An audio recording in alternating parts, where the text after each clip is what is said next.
Now, when I look at the characteristics of the Anglo-Saxons, one of the ones which I find so interesting and so important, really, is their pan-Germanism.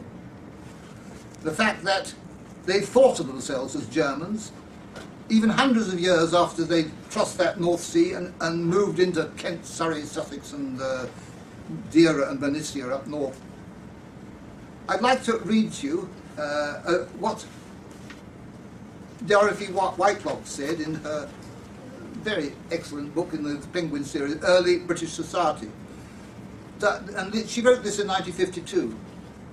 I don't think we remember Dorothy Whitelock. I think I may have rubbed up against her in Oxford. She was the principal of St Hilda's for many years. And this is a quote from a very early part of her book. What is interesting is that the invaders remain so conscious of their Germanic origin. Bede's older contemporary, St Aldhelm, uses our stock and the Germanic race as parallel expressions. And St Boniface was probably unfamiliar with Bede's historical work when he wrote home from Germany in 738, asking for support for a projected mission to the continental Saxons. We are of one blood, have pity on them, because even they themselves are wont to say we are of one blood and one bone. In fact, this strong sense of kinship with the Germanic tribes on the continent led the Anglo-Saxons to attempt their conversion even before the last stronghold of heathenism in England had fallen. From the remains of their secular poetry, we can see that they took an interest in the early history and traditions of all the Germanic peoples as in their own, which is an interesting observation. Let me see where I am now. Yes, she referred to Boniface. Now, Boniface, in fact, started off as Winfrith from Crediton in Devon. And he went on, after several visits to, I think 2 or 3 visits to the continent, to Germany, on his proselytizing missions. He stayed, and in fact he became the patron saint of Germany, where his Canterbury is at Fulda, and he became Saint Boniface, as I say, the patron saint of Germany. And he wrote, and where did he write it? Oh, yes, I quote from Geoffrey Hidley, the Anglo-Saxons. In the early 700s, Winfrith of Crediton in Devon, otherwise known as St Boniface, patron saint of Germany, where he worked for most of his life, was in the habit of referring to his home country as Transmarina Saxonia, Saxony overseas. He described himself as of the race of the Angles, which is unusual, actually, for a Devonshire man to be describing himself as an Angle. He would normally, at that time, have described himself as a Saxon. This care of the and thought of the Germanic peoples for each other also comes out in the way in which the Franks facilitated the missionary journey of St Augustine in 597 in order to bring their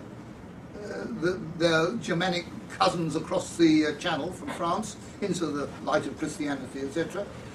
Of course, they already had a foothold in the fact that the King of Kent, Ethelbert's wife, Bertha, was a Frank, and a daughter of the Frankish King Charibert, born in Paris, who had brought her own bishop with her, Liudhart or something his name was, and was allowed to worship in a small chapel that had survived from Roman days.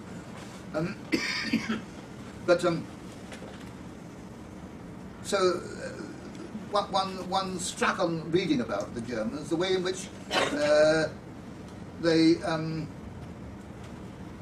built up their society. The Gewisai is a name which the West Saxons gave to themselves in the early days, and it means those who are known to each other.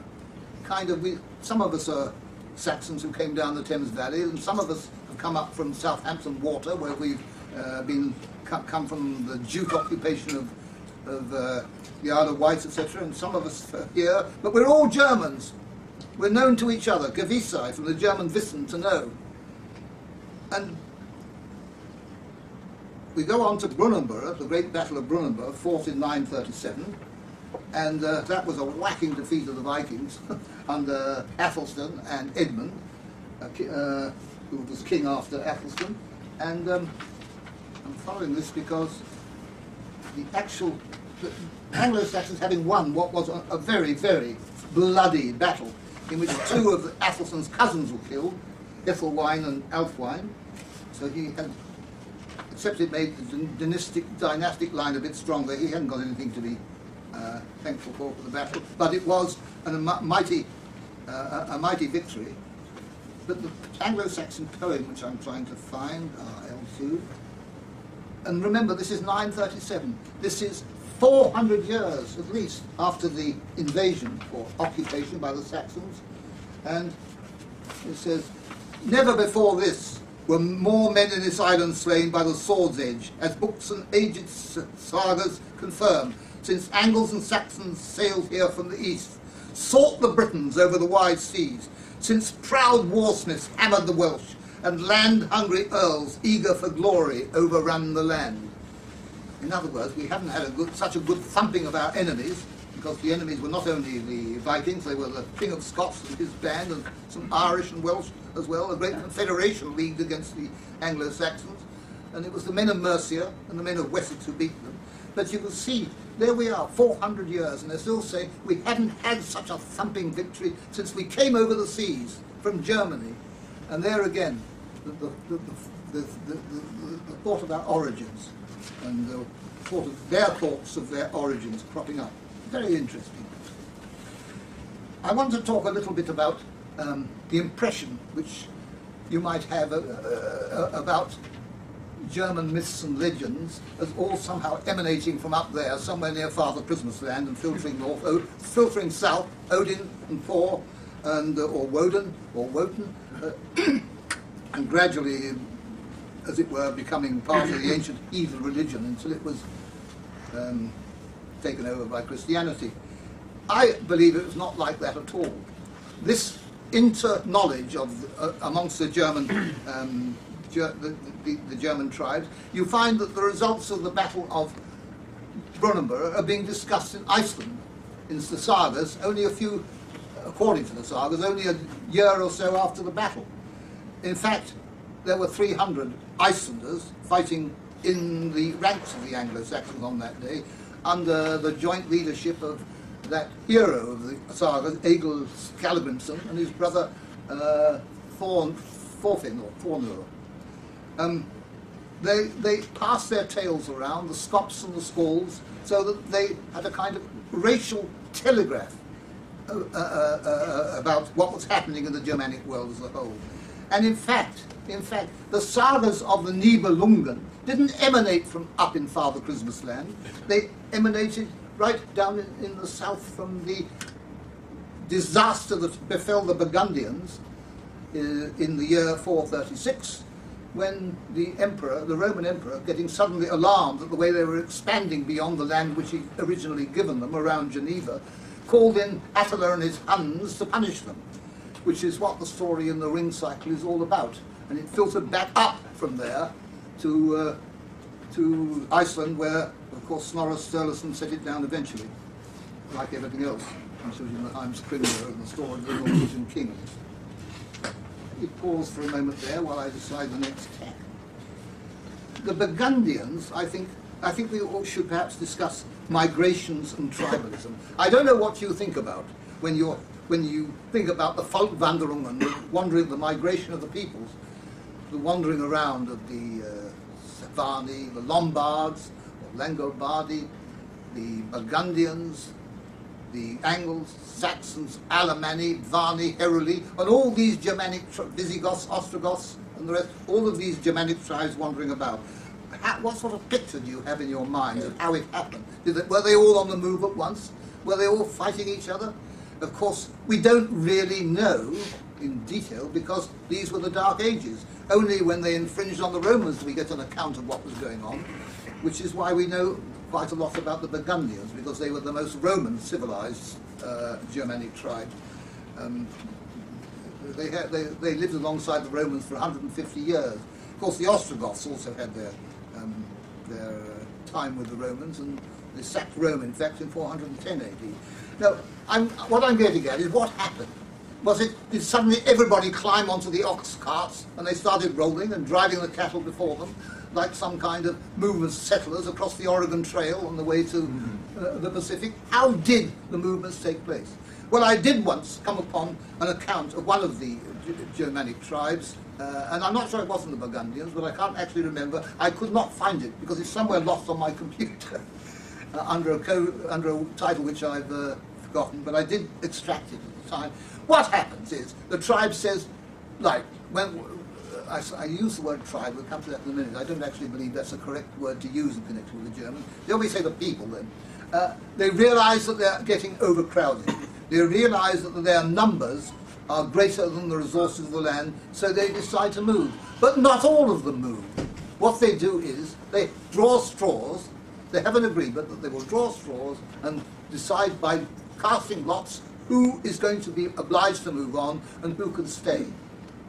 And so the ones in the vanguard will inevitably be the young bloods, even if their family wasn't chosen originally. They will negotiate their way into it because this is an adventure. This is something new. They're going to move on. The ones who tended to get left behind would be the older, the weaker, etc., but not necessarily the least numerous. And some other German tribe would move into the area and take them over. It's amazing how their names change. Let's take the Burgundians. The Burgundians, about 300 BC, started somewhere in southern Sweden. And from there they moved to Bornholm, the Danish island of Bornholm, which in history was known as Burgunderholm, and is actually where the Burgundians stopped to give their name to the place. Bornholm is originally Borgunderholm or Burgundian Holm. 1st century AD finds them living just below the Baltic and east of Rügen and places like that in Pomerania, Swedish Pomerania. And then we rather lose sight of them until they turn up on the borders, the eastern borders of Switzerland, in Franconia, about 350 AD. So they move down, and there they were, and then they were allowed to move into the area around Geneva by the Romans, where they were bounded on the south by the Lombards and the Ostrogoths and the Visigoths, and on the east by the Alemanni, and on the west by the Franks. And it's when they started to get a bit too big for their boots, and they had their disastrous brush with Attila. It's said that 30,000 of them were killed, but the historians consider that an exaggeration, because not so long after that, after this chastisement, they were still occupying the ancient land of Burgundy, which is not the Duchy of Burgundy. The Duchy of Burgundy, what we now think of as Burgundy in France, is outside the boundaries, just adjacent to, but outside the boundaries of the historic Burgundy. Now, what's interesting here is that we now move to King Alfred. There were two accounts which Asser tells us of voyages by people who came to talk about them to Alfred's court. One of them was Othair, the Norseman, who had been right round the North Cape and down the other side to Russia, and he described his experiences to Alfred. We're talking about the year 890, 895 by this time, in Wessex, in Winchester perhaps. I'm not quite sure where it took place. Asser, if I remember right, doesn't tell us. But he does tell us that Othair gave Alfred a walrus tooth as a keepsake.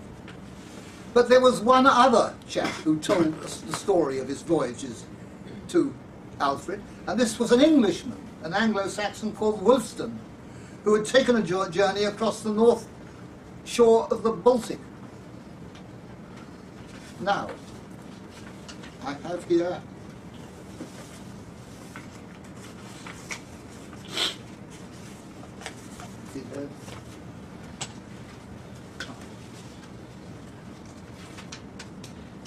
oddly enough, it's from a Danish book, so I've got it in Anglo-Saxon and in Danish, but I've translated. Ulfstan purported, they call him Ulfstan in the Danes. I won't read the Anglo-Saxon, even though it's very similar to the Danish, surprisingly so actually. That's one of the reasons I was interested in keeping it. You could almost, if you know Danish as I do, and I'm not so clever with the Anglo-Saxon, but it's easy to see the connection between the two, but I'm wasting time talking about that. Let me say, Austin reported he journeyed from Hedeby, which is a great Danish town in the south, and he was on Trousseau for 7 days and nights. That's the Baltic, and he was Trousseau, and that the ship was running the whole time under full sail. Venden, land of the Vends, Venden had he on the starboard side, and on bowboard, or backboard as the Saxons called it, on the port side, we had Lolland and Falster and Skåne, which lands all belonged to Denmark, Skåne being South Sweden, which did belong to Denmark in those days. And now I come to it, dernæst har vi Burgunderland. Burgunderland, still Bornholm. We're in the year 850, the Burgundians moved on 900 years before. Yes, but when they moved on, they moved out of an island, and they left the name behind as well as taking it on. And it's not very easy to overrun an island, which way you can tramp across a continent. So the Burgundians may by this time have been established around Geneva, but they were also still established in Alfred's time on the island of Bornholm, and they called it Burgunderland. Okay. That was migrations, tribalism. The idea of a tribe sits very uneasily, in my view, with this idea of pan-Germanism. If you had said, or written, or said, that the coasts of Western Europe and Ireland and the Hebrides were harassed in the 9th and 10th century by tribes of seaborne Vikings who ravaged and plundered and did this, that and the other, you'd say, yes, we know they did that, but tribes, the word doesn't seem tribes. They weren't tribes, we know how they were recruited. Nobody said to the tribe, you're all going sailing. They said, I'm taking 3 ships' crews to plunder what we can from the Anglo Saxons or the Franks or wherever, and I'm looking for good men and true who can know how to use their weapons and can man my oarboards, etc. It's rather like an 18th century recruiting post for the Royal Navy. You know, all good men and true who love their country and wish to plunder the French, etc. You know the sort of thing. And it's very difficult to think of people who were recruited in that way as being tribesmen, in being other, indeed, than the mercenaries and the plunderers and the chaps that they were. I want to put it to you that the Anglo-Saxons, when they came over, were no different. And the word tribes, when applied to our remote ancestors, is not an appropriate one. They didn't live in tribes. They didn't think as tribesmen. What is it that Tacitus says? He says, well, I'll use his words. Okay. Page.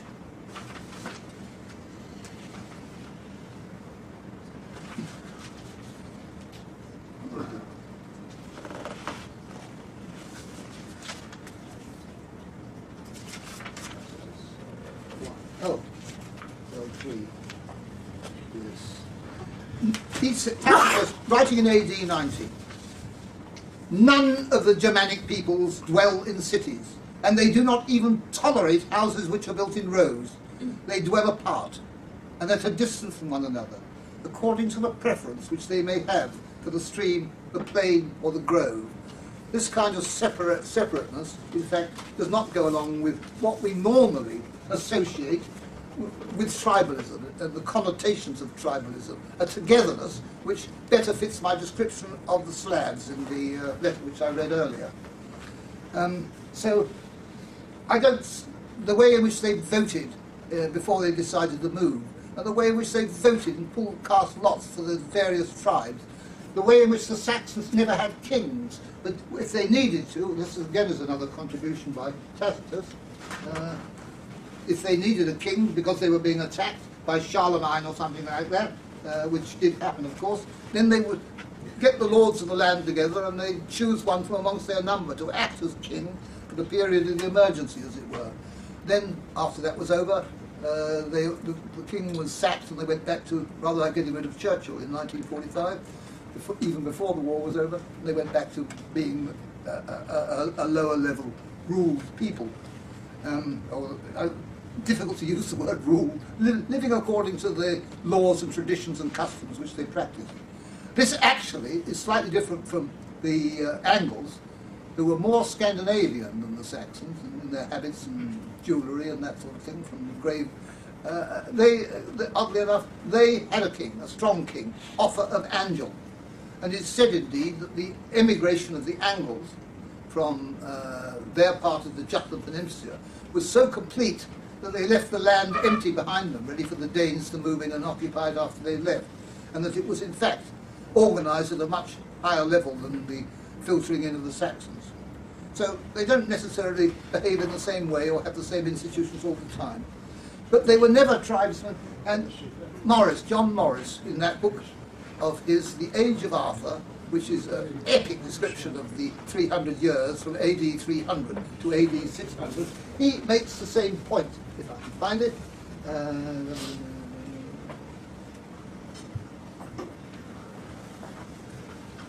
Oh yes, there was.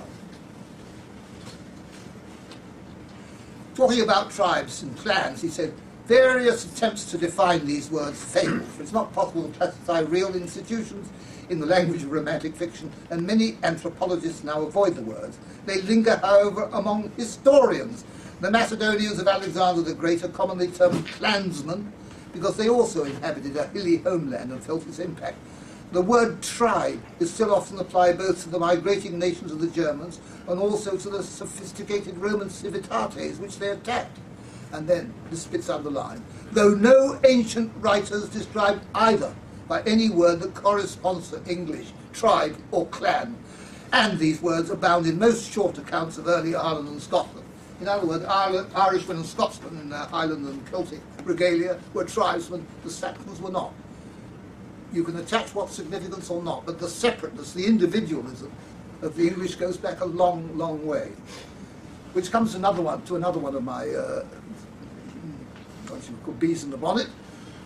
I think we often confuse individualism and independence.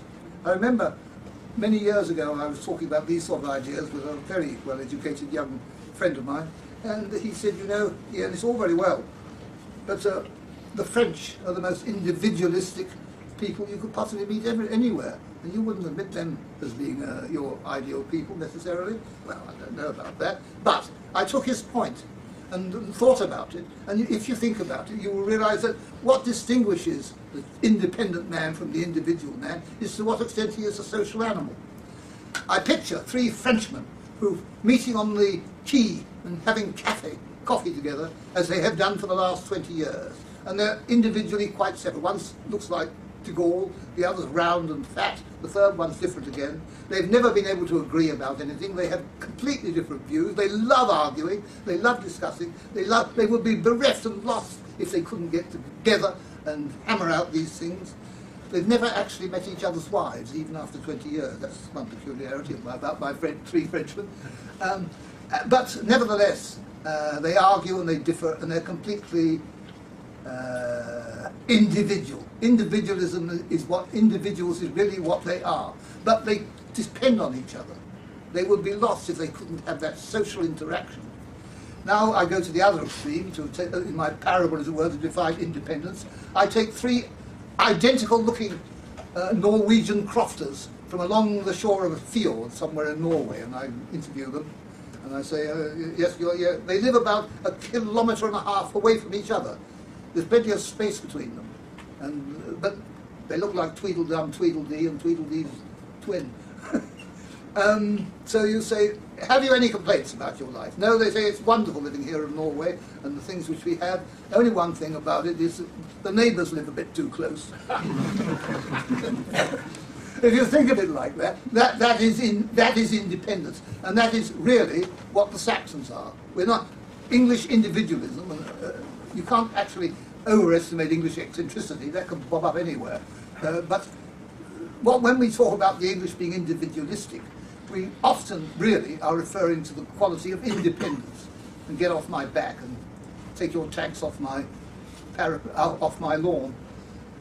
rather than individualism as such. I'm not saying we're all turned out in a mould like my imaginary Norwegian fold, but independence of thought and spirit is stronger than the individual, in my view. Well, I think I've just about used up my hour. There's lots of other aspects of Anglo-Saxon characters which I'd like to discuss. Pride, perhaps, and I'm just going to perhaps finish with one. I think, let's put it like this. I believe we kept the qualities of pride and kept what we are, even our racial pride and our white pride in being white, right up to the end of the war. I know exactly when we changed. And now I haven't got time to discuss how I happen to know that, but it's because I went up, I will just briefly mention it. I came out of the army, and having been in the army with a group of people who shared my views completely, who fitted in with. And I didn't go straight up to Oxford. I went to the accountancy articles first. So I was 5 years behind everybody else. And when I went up there, the faces were the same, the backgrounds were the same. The chaps had also been in the army and been commissioned in the 11th Hussars and this, that, and the other, etc. But their views were completely different. In that period, growing up with going to school around the beginning of the war, with what happened to us during the war, our socialization, etc., made all the difference. Those of us who managed to get our basic values established before the war were different. I won't go into that anymore. I'm going to say that there's no doubt about it. We kept our pride right through the Victorian age. And I'm going to read you something now, and I'm going to invite anybody to tell me. There's a prize. I'll give a bottle of whiskey to anybody who gets it right. I'll hold you to that. All right. Yep. Here goes. Who wrote this? The Saxons themselves were a handsome people. The men were proud of their long fair hair, parted on the forehead, their ample beards, their fresh complexions and clear eyes. The beauty of the Saxon women filled all England with a new delight and grace. I have more to tell of the Saxons yet, but I stop to say this now, because under the great Alfred, all the best points of the English-Saxon character were first encouraged and in him first shown. It has been the greatest character among the nations of the earth. Wherever the descendants of the Saxon race have gone, have sailed, or otherwise made their way, even to the remotest regions of the world, they have been patient, persevering, never to be broken in spirit, never to be turned aside from enterprises on which they have resolved. In Europe, Asia, Africa, America, the whole world over, in the desert, in the forest, on the sea, scorched by a burning sun, or frozen by ice that never melts, the Saxon blood remains unchanged. Wheresoever that race goes, there law and industry and safety for life and property, and all the great results of steady perseverance are certain to arise. Winston Churchill, was it? Winston Churchill, was it? Nope. Disraeli. Who? Chatlow. I said Kipling. Someone said Disraeli behind me. Yeah. Who? I was guessing at Disraeli. Yeah, well, it's not a bad guess. Can I guess Arthur Bryant? No, Arthur Brown? Yeah. You Right. could have done it too, yes. Gibbon. You didn't. Gibbon. Or How about Hitler? Oh, yeah. Hitler. I'll tell you who wrote those words. Charles Dickens.